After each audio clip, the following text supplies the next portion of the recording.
পুরো কপালটাই খারাপ, এরকম বৃষ্টি তার মধ্যে এরকম জল জমে আছে, কি অবস্থা। আর ড্রেনও আছে, দুদিকে ড্রেন আছে, ওদিকে ড্রেন আছে, এদিকে ড্রেন আছে। ট্রাম যাচ্ছে, আর অনেক দিন পরে যেন কলকাতার রাস্তায় ট্রাম দেখতে পেলাম।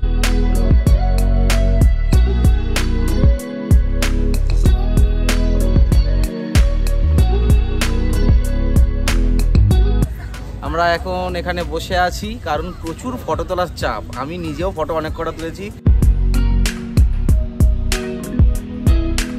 হ্যালো গাইস, আর welcome back to a brand new blog. আর আজকে তারিখ হলো 2 আগস্ট। যারা কলকাতা থাকো তারা খুব ভালো করেই জানো যে কালকেরে কতটাই না বৃষ্টি হয়েছে।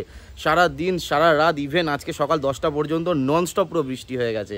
আর এই বৃষ্টি ভেজা দিনে একটু কলকাতাটাকে ঘুরে দেখবো, আর তার সাথে আমার ছোট দু একটা কাজ আছে, সেগুলোকেও আমি সারবো। আর অনেক দিন পর সুযোগ পেয়েছি আমার কলকাতাটাকে একটু এক্সপ্লোর করার, তো আর সেগুলো তোমাদের সাথে আমি শেয়ারও করতে থাকবো। অনেক দেরি হয়ে গেছে এমনিতে, চলো বেরোনো যাক, বেরিয়ে তোমাদের সাথে কথা হচ্ছে। ব্যাগ আজকে আমার দরকার পড়তো না, কিন্তু যেহেতু বৃষ্টির সময় ওই জন্য রেনকোট আর একটা ছাতা নিয়ে নেবো, তার জন্য ট্যাঙ্ক ব্যাগটাও নিয়ে নেবো। সেই কারণে বাড়ি থেকে বেরিয়ে গেছি, এরকম গেট পড়েছে আর ট্রেন যাচ্ছে, সাথে বৃষ্টিও নেমে গেছে। সবে স্নান করে বেরোলাম, এখন রেনকোট কিছুই পরা হয়নি। আর একটা জাস্ট মেঘ এসছে, সেটারই মনে হয় বৃষ্টি। দাদা তুলে দাও গো, ভালোই জোরে বৃষ্টি শুরু হয়েছে, কোথাও একটা দাঁড়াতে হবে। শুরুতেই বৃষ্টি এরকম, পুরো কপালটাই খারাপ, এরকম বৃষ্টি তার মধ্যে এরকম জল জমে আছে, কি অবস্থা। আর ড্রেনও আছে, দুদিকে ড্রেন আছে, ওদিকে ড্রেন আছে, এদিকে ড্রেন আছে। জোরে যেতেও পাচ্ছি না, পুরো ভিজে গেলাম, সাথে সাথেই ভিজে গেলাম বেরোনোর সাথে সাথে।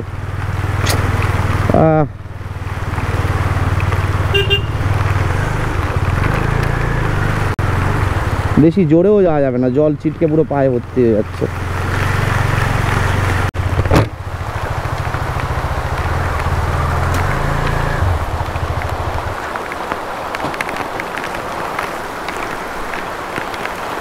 একটু থেমেছে না, পুরোপুরি মানে বিভৎস হচ্ছিল, থেমে গেল হট করে। আর এইসব পেয়ারা, লেবু, কাঠ কুটো সব ভেসে ভেসে যাচ্ছে, মানে জলটা খালি দেখো।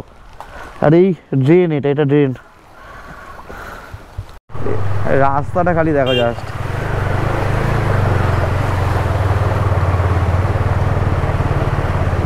আর লিটারেলি পুরো রাস্তাটা অনেকক্ষণ ধরে এইভাবে আসছি আমি।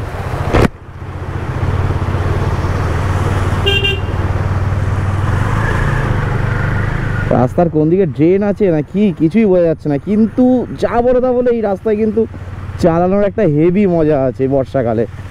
আচ্ছা, আমরা কিন্তু বাইপাসে উঠে গেছি, আর আমি আমার ওয়াইফকে তুলে এনেছি, আর জিৎ অ্যাড হয়েছে। জিৎ পেছনে আসছে, জিৎ তার গার্লফ্রেন্ডের সাথে আসছে, আর সামনে সন্তু আর কেশব আছে একটা গাড়িতে। আমরা টোটাল 6 জন আজকে যাচ্ছি। আর এরকম একটা চরম লেভেলের ওয়েদার, সাথে এরকম পাশে গঙ্গা বয়ে গেছে, আলাদাই একটা ফিলিংস তৈরি করছে আর কি। তো তার আগে আমাদের একটু ফুয়েল আপ করাতে হবে, তারপর আমাদের জার্নিটাকে আমরা কন্টিনিউ করব, কারণ আমাদের গাড়িতে ফুয়েল লেভেল একদমই কম আছে। বাইপাসের ওপরেই চলে এসছে আমাদের এইচপির পেট্রোল পাম্প, আর এখান থেকে আমরা ফুয়েল আপটা করিয়ে নেবো। জিতের বাইকেও তেল ভরাতে হবে, আর আমারও ভরাতে হবে।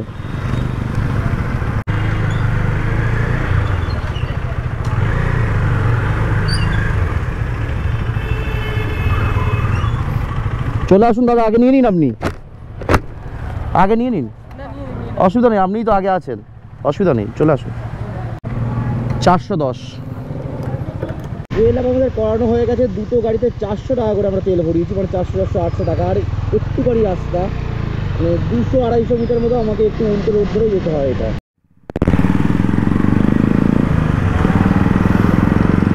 আমরা এখন পাটুলিতে চলে এসেছি, আর পাটুলি জায়গাটা কিন্তু অসাধারণ সুন্দর লাগে। আর এখানটায় সন্তু আর কেশব কোথাও বসে আছে, অ্যাকচুয়ালি ওরাও পুরো ভিজে গেছে, আর মানে আস্তে আস্তে বৃষ্টি হচ্ছিল। এই বাইকে আছে জিৎ আর জিতের গার্লফ্রেন্ড, আর এই সামনের বাইকে আছে সন্তু আর কেশব। আমরা একসাথে হয়ে গেছি সবাই। আর একটা কথা, তোমরা এতদিন আমার যা ভিডিও দেখে আসছো সবই কিন্তু ছিল এতদিন পর্যন্ত সুপার ভিউতে। আজকে আমি প্রথমবারের জন্য হাইপার ভিউতে ভিডিও করছি। জানি না কতটা ভালো লাগছে তোমাদের বা খারাপ লাগছে, সেটা যদি কেউ পারো অবশ্যই একটু কমেন্ট করে জানিও যে এই ভিউটা বেটার কি না। মানে আমি কোনো দিনও এই হাইপার ভিউতে অ্যাকচুয়ালি ভিডিও বানাইনি। আমরা এখন চলে এসেছি মা ফ্লাইওভারে, আর আজকে বৃষ্টির দিন বলে রাস্তাঘাট কিন্তু খুবই ফাঁকা আছে, মানে একদম ফাঁকাই আমরা রাইড করছি আজকে। আর নাহলে ফ্লাইওভার তো এমনিতে তো এত বেলায় যদি ফাঁকা থাকে, এতটা ফাঁকা কিন্তু থাকে না। আর আমাদের লেফট সাইডে একদম আছে সায়েন্স সিটি। আজকে একটুখানি আমার সায়েন্স সিটিটা ঘোরার উদ্দেশ্য ছিল, কিন্তু অ্যাকচুয়ালি টাইমে সব কিছু হয়নি বলে সেটা আর হয়ে ওঠেনি আর কি। তাহলে সকাল থেকে ভেবে রেখেছিলাম একটু সায়েন্স সিটি যাবো। অ্যাকচুয়ালি আমার এখনও একদিনও সায়েন্স সিটি কোনো দিনও আজ পর্যন্ত আসেনি। মা ফ্লাইওভারে বেশ কিছুদিন হচ্ছে, প্রায় বছর কানেক বা আর একটু বেশি দিন হচ্ছে যে এই রেলিংগুলো করেছে দুদিকে। অ্যাকচুয়ালি প্রচুর মানুষের অসুবিধা হতো। এই ফ্ল্যাটের ছাদ থেকে অনেকে তো ঘুড়ি ওড়ায়, আর ঘুড়ি মানে কেটে গেলে সুতোটা নিচে পড়ে। প্রচুর মানুষের অসুবিধা হয়েছে, গলা কেটে গেছে বা গায়ে হাতে মানে আঘাত পেয়েছে। তারপর থেকে এই ডিসিশানটা আমার মনে হয় খুব খুব দরকার ছিল। এই ডিসিশানটা আমরা এজিসি বোস রোড ফ্লাইওভার নেব না, যেটা বাঁ দিকে চলে যাচ্ছে আর কি। আমরা একটু 7 পয়েন্টের দিকে নামবো, কারণ আমার শিয়ালদাতে একটু দরকার আছে, তাই 7 পয়েন্টে আমরা নেমে যাবো। আর আমাদের লেফটে এইগুলোই খুব চাপ হয়ে যায়। দেখো ভুল করে ঢুকে গেছে, হঠাৎ করে গাড়িটা ব্রেক মেরেছে। আমার প্রচণ্ডই ভয় লাগে এই জায়গাটা। একটু সবাই একটু খেয়াল করে আসবে। ওপার দিয়ে একটা বাইকও ব্যাক করছিল, ভুল করে ওপারে চলে গেছে। তো আমি ব্রেক করে দিলাম, পেছনের লোক যদি না ব্রেক করতে ফেলে আমার মারে, এটাই আমার বিভৎস একটা ভয় লাগে রাস্তাঘাটে। আমরা এখন 7 পয়েন্টে আছি। আর শিয়ালদা যাওয়ার জন্য কে কোন রোডটা ইউজ করো? আমি তো করি মল্লিক বাজার হয়ে সোজা বেরিয়ে যাই আর কি। ওটাই আমার কাছে শর্ট আর বেস্ট মনে হয়। ঘড়িতে এখন টাইম হয়েছে দুপুর 2:40। আর আমরা শিয়ালদা চলে এসেছি, সামনেই আমাদের শিয়ালদা স্টেশন। আর অ্যাকচুয়ালি আমার এখানে দরকার বলতে জাস্ট সামনেই আছে বিআর সিং হসপিটাল। এখানটায় আমার একটু ছোট্ট একটা কাজ আছে। আর এই হলো বিআর সিং হসপিটালের গেট। বিআর সিং হসপিটাল থেকে বেরোচ্ছি, জাস্ট 2-5 মিনিটের একদম কাজ ছিল। আমার একটা ডেট নেওয়ার ছিল জাস্ট। আর আমি তো জানতাম যে আজকে হবে না, আমি জাস্ট এমনি ট্রাই করতে এসেছিলাম। তো যে সিস্টার দিদি ছিলেন খুবই ভালো, মানে যেহেতু শুনেছি আমি বারুইপুর থেকে আসছি, একটু দূর থেকে আসছি, তো আমাকে ডেটটা দিয়ে দিল। বললাম যে অ্যাকচুয়ালি দিদি বৃষ্টির জন্য লেট হয়ে গেছে, তো সাথে সাথে আমাকে ডেটটা দিয়ে দিল। তো কাজটা হয়ে গেল, একটু হ্যাপিও হয়ে গেলাম আমি তো ভেবেছিলাম হবে না, আর এটার জন্য আমাকে ফের আবার একদিন আসতে হবে। আকাশটা কালো হয়ে আছে, যখন তখন ঢালবে। বলতে বলতেই টিপ টিপ করে বৃষ্টি শুরু হয়ে গেছে। আর জিতরা আসেনি। আমি ফোন করলাম এক্ষুনি যে কোথায় গেলি, বললো ওরা নাকি 7 পয়েন্টে দাঁড়িয়ে গেছে নাকি, বললো 7 পয়েন্টে নাকি মানে দাঁড়িয়ে যারা দরকারে বললো তাড়াতাড়ি আয়। তো আমি ব্যাক করে আবার 7 পয়েন্টের দিকে যাচ্ছি।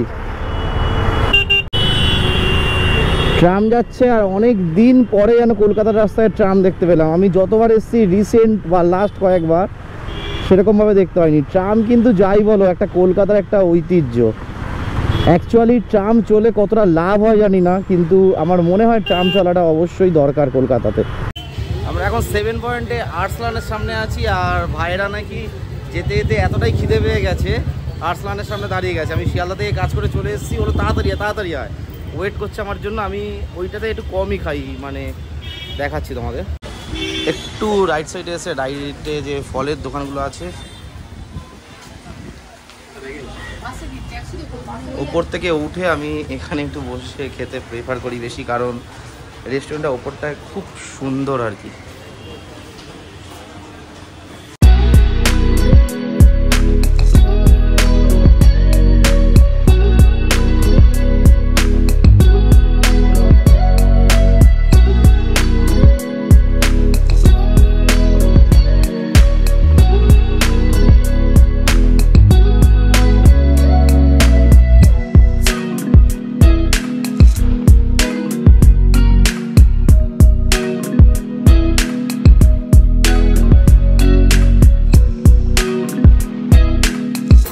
এরা খুব চিন্তিত, সন্তু তো খুব চিন্তিত, কখন খাবার আসবে সেটাই বুঝতে পারছে না। তখন থেকে তাকিয়ে অন্য টেবিলের অর্ডার আসছে, ও শুধু ভাবছে ওর অর্ডারটা আসছে আর কি। জিৎ ভাই ওকে তো? ওকে।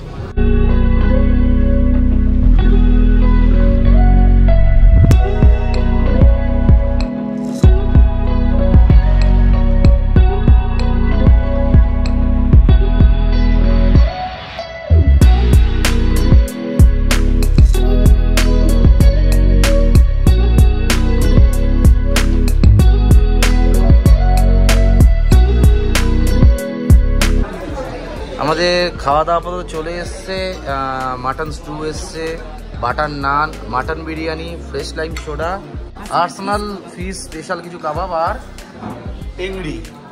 এটা আপাতত স্টার্টিং। আর একটা কথা, এখানে আমার লিটারেলি একটা খাবার নেই, শুধু ফ্রেশ লাইম সোডা আছে। এগুলো এদের স্টার্টার সবে, জানি না আর কি খাবে। অলরেডি 1 ঘন্টা হয়ে গেছে।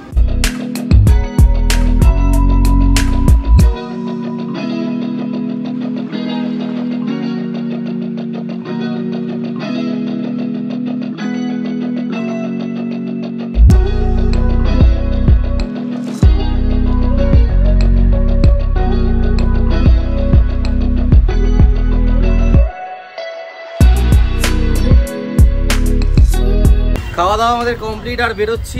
আর আমার নয়, অ্যাকচুয়ালি আমি একটা ফ্রেশ লাইম সোডা খেয়েছি, 75 রুপিস দাম। বাদ বাকি এরা 5 জন মিলে খেয়েছে, 5047 টাকা বিল করেছে। মানে আনলিমিটেড খাওয়া খেয়ে গেছি। আর্সেনালের খাবার খেয়ে রিভিউ দেওয়ার মতো আমি বা আমাদের মধ্যে কেউ নেইও। 7 পয়েন্টের আর্সেনালটা আমার জানা সব থেকে ভালো আর্সেনাল। আর সবাই খেয়েও সেটা বলছে, অনেক তৃপ্তি করে সবাই খুব সুন্দরভাবে খেয়েছে। 7 পয়েন্ট আর্সেনাল থেকে আমরা বেরোলাম। আপাতত আমরা যাব প্রিন্সেপ ঘাটের দিকে। বললেও কাছাকাছি আছি, যখন প্রিন্সেপ ঘাট ঘুরে আসি। আর আমি আজ পর্যন্ত প্রিন্সেপ ঘাট কোনোদিন যাইও নি, ফার্স্ট টাইম যাওয়া হচ্ছে আমার।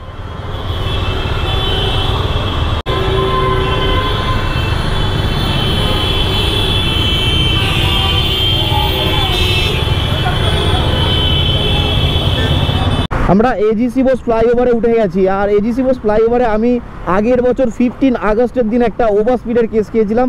সম্ভবত মেবি এইসব কোনো স্পিড ব্রেকারই হবে আর কি। কারণ আমি পরে যখন চেক করছি, আমি জানতাম যে আমার গাড়ি কোনো কেস নেই। পরে যখন চেক করছি দেখছি 15 আগস্টে একটা কেস আমি ফ্লাইওভারে খেয়ে গেছি। তো এই ফ্লাইওভারটা একদমই স্ট্রেট, যারা যাবে একটু আস্তে সাবধানে যাবে।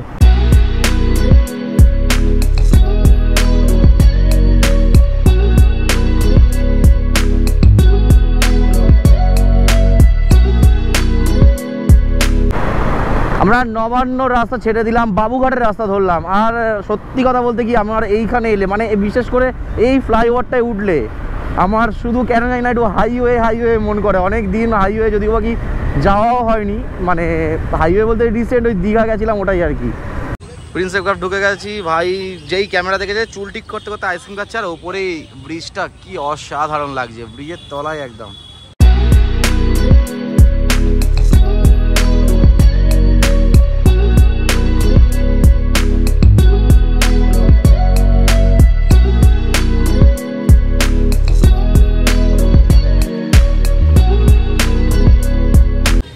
প্রিন্সেপ ঘাট জাস্ট এন্ট্রি করেছি। এই রাস্তা দিয়ে আমরা এসছি। এসে একটা সুন্দর এরকম একটা মাঠ মতো জায়গা আছে, যেখানটা দাঁড়িয়ে সবাই ফটো তুলছে। আর আজকে এখানটায় অনেকটাই হালকা, কারণ বৃষ্টির ওয়েদার। আর পেছনেই আমাদের প্রিন্সেপ ঘাটের গেট, আর ওপরে আমাদের নবান্ন যে ব্রিজ সেটাও দেখা যাচ্ছে। আর এখানে বসার জায়গা আছে, এরকম লাইন ধরে বসার জায়গা আছে। আর এখানটায় ওই হাতি মতো করা আছে ঘাস ফাঁস দিয়ে।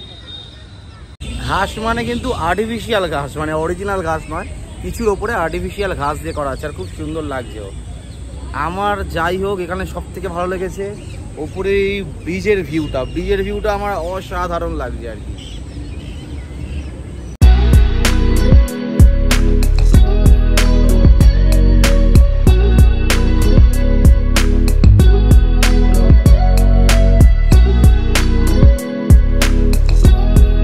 প্রিন্সেপ ঘাটে আমরা চলে এসেছি। আর জাস্ট ঘাটে এসে একটু দাঁড়িয়ে আছি। ঘাটটা অপরূপ সুন্দর, ঘাটটা একবার জাস্ট দেখে নাও।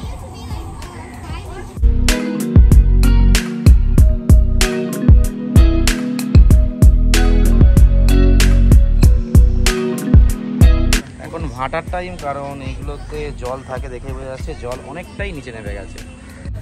আমরা এখন এখানে বসে আছি, কারণ প্রচুর ফটো তোলার চাপ। আমি নিজেও ফটো অনেক কটা তুলেছি। অ্যাকচুয়ালি কী হয়েছে, গঙ্গাটা পেছনে, ওপারটা একটু মানে আলো আলো ভাব, তো ফটোগুলো একটু মানে গ্লেজি ঠিক হচ্ছে না। আর তারপরে তো আছে সব। আর আমাদের ক্যামেরাম্যান এই দেখো, টাকলা কাকু আমাদের ক্যামেরাম্যান।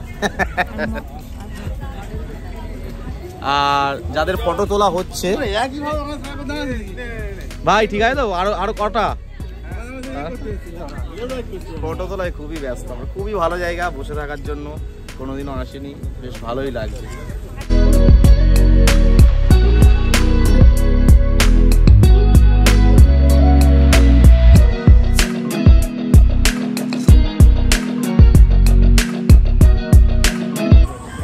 আমরা এখানে বসে আছি, প্রায় সন্ধে হতে যায়, এবারে উঠবো ভাবছি। আর যারা ট্রেনে আসতে পারো, প্রিন্সেপ ঘাট স্টেশনের একদম সাথেই এটা লাগোয়া, একদম শিয়ালদা থেকে বিবাদীবাগ আসে, আর কি ট্রেন আসে আমার ঠিক জানা নেই, এটা খোঁজ নিয়ে নিও। আর গঙ্গার অপরূপ সুন্দরটা বিভৎস লাগছে, তো উঠতেই চাচ্ছে না। আমি বললাম চলো এবার যাওয়া যাক। এর নৌকা চড়ার ইচ্ছে ছিল, নৌকা চললো না, এখানে চুপচাপ বসে থাকবেই বলছে আর কি। বললাম অনেকক্ষণ বসে থাকা হলো, এবারে আস্তে আস্তে করে বেরোতে হবে।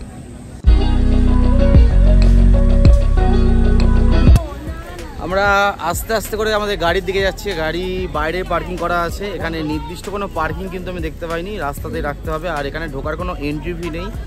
আর এখানে ঢোকার টাইম হলো সকাল 5টা, মানে ঢোকার টাইম বলতে খোলা থাকে সকাল 5টা থেকে রাত্রি 11টা পর্যন্ত।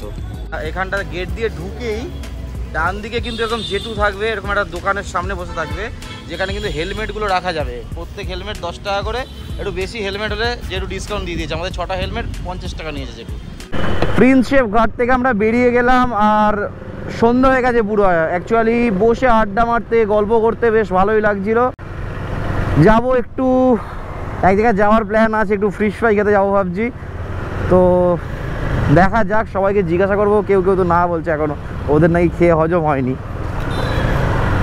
আমরা রাসবিহারী অ্যাভিনিউয়ের এখানটায় এসছি, শঙ্কর ফ্রাই এসছি একটু ফিশ ফ্রাই খাবো বলে। অ্যাকচুয়ালি এটা আমারই বেশি ইচ্ছা ছিল, কারণ আমি তো দুপুরবেলা দেখলে খাইনি আর কি, তো ওই কারণে আমার ইচ্ছা ছিল। ওরা তেমন কেউ কিছু খাচ্ছে না, ফিশ ফ্রাই নিতে পাঠিয়েছি। আর আজকে আমাদের লাকটা খুবই ভালো, কারণ খুব একটা লাইন নেই, একদমই ফাঁকা আছে।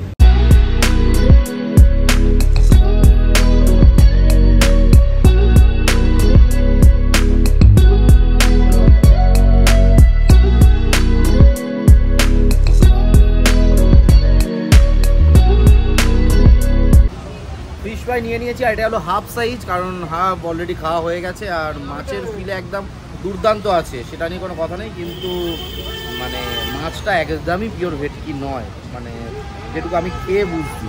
মাছ কিন্তু খুব আছে, মানে দুর্দান্ত আছে, পুরো ঠাসা ঠাসা মাছ আছে। শঙ্কর ফ্রাই আমাদের ফিশ ফ্রাই খাওয়া হয়ে গেছে, আর ফিশ ফ্রাইটা একদমই ভালো ছিল না। অ্যাকচুয়ালি পুরো বাসা মাছের কোটিং ছিল, কোনো ভেটকির কোনো চিহ্নই ছিল না। আগের বারে এসেছিলাম, ভালো লেগেছিল মনে হচ্ছে যেন, সেই জন্য আবারও এলাম। এবারে একদম আমাদের প্লেটগুলোই পড়ে আছে, মানে আমারটা আমি খেয়ে নিয়েছি, এসবেরটা জোর করে সব ভাগ করে খেলাম, আর 70টা পুরোটাই পড়ে আছে, মানে অ্যাকচুয়ালি নষ্ট হয়েছে। বাড়ি নিয়ে যাওয়া হয়েছিলাম, কিন্তু খেয়ে যাওয়া পছন্দ হলো একদমই নট। আর হ্যাঁ, যারা আসবে তারা অবশ্যই ক্যাশ ক্যারি করবে, একদমই অনলাইন চলে না কিন্তু এখানে। শঙ্কর ফ্রাই থেকে আমরা বেরোচ্ছি, আর একটা ছোট্ট ইনফরমেশন তোমাদের সাথে শেয়ার করে নেবো। সেটা হলো এই যে দেখছো ওখানে ওই দাদা আর কি কেস দিচ্ছে ওখানটায় অনলাইনে, এই যে গাছটা আছে নো পার্কিং লেখা আছে, এই গাছের এপার থেকে কিন্তু কোনো কেস নেই, এই গাছের এপারে যা আছে সব কিন্তু অনলাইনে কেস দিয়ে দিচ্ছে দাদা।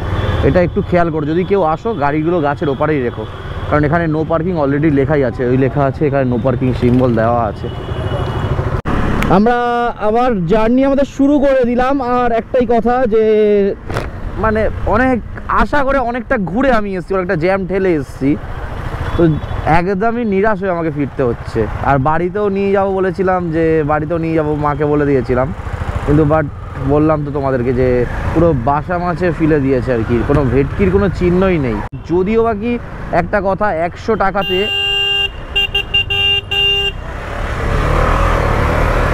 100 টাকাতে কখনোই অত মোটা একটা ভেটকি মাছ দেওয়া সম্ভব নয়। আর এটা কিন্তু একদমই গড়িয়াহাট লাগোয়াই বলতে পারো, মানে গড়িয়াহাট থেকে জাস্ট 2-1 মিনিটের ডিস্টেন্স, গড়িয়াহাটেই বলা যেতে পারে। কেউ ট্রাই করলে এসে করতে পারো। আর কদিন পরে এই জায়গাটা মানে ভিড়ে ভিড় হয়ে যাবে, কারণ খুব কাছাকাছি পুজো, আমাদের খুব কাছাকাছি চলে এসছে, আর 60 দিন মতো প্রায় বাকি আছে আর কি। ফিশ ফ্রাই খাওয়ার পরে প্রচণ্ড বৃষ্টি হয়, পুরো ভিজে গেছি, সবাই আমরা ভিজে গেছি। আমি বুদ্ধি করে একটা টি শার্ট এনেছিলাম, এখন আপাতত আমি আছি ডিকাথলনে, ডিকাথলন থেকে 2-1 জিনিস কেনার আছে, এখানে এসে আমার টি শার্টটা আমি চেঞ্জ করে নিয়েছি। আর ওই ভাই সবার ঠান্ডা লাগছে, ওই জন্য একটু জিম করে আমরা সবাই গা গরম করে নিচ্ছি। যাই হোক, আর এখন টুকটাক একটু কেনাকাটার আছে, আর তেমন তো কিছু দেখানোর নেই। এবার ডিরেক্ট এখান থেকে বেরিয়ে আমরা বাড়ি চলে যাব। তো ভিডিওটা যদি ভালো লাগে তাহলে তো জানোই, লাইক, কমেন্ট, শেয়ার আর সাবস্ক্রাইব করছো। দেখা হচ্ছে নেক্সট ভিডিওতে।